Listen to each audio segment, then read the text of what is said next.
是在地新闻，继续来看国宝集团的总裁朱国荣弃保5亿的保释金，坐游艇为台南安平出海走到菲律宾。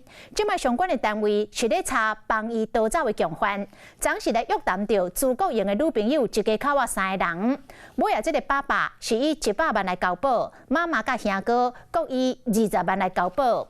另外，朱国荣的秘书，还有子公司监察人夫妻以及船长2爸仔囝，分别是以10万到80万块来交保。也就是讲，这群人拢去互朱国荣来拖累的。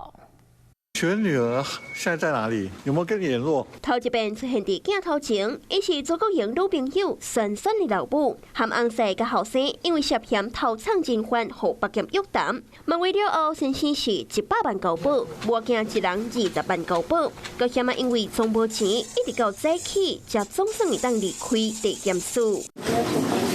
同一个案件，洪约谈的也有朱国荣的女秘书60万交保。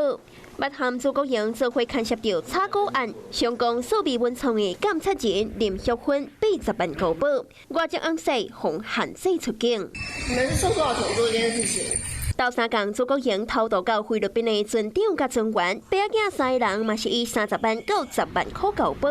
游艇的大头家周泰南自首承认提供游艇，互朱国荣走路了后，检警继续追查。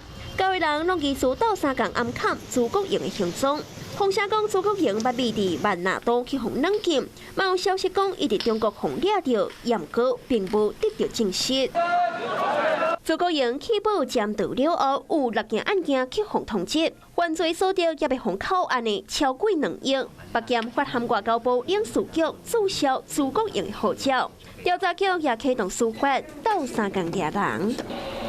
Hello， 我是主播王韵竹。想要抢先掌握最及时的新闻资讯吗？赶快订阅、按赞、开启小铃铛，随时锁定华视新闻 YouTube 频道。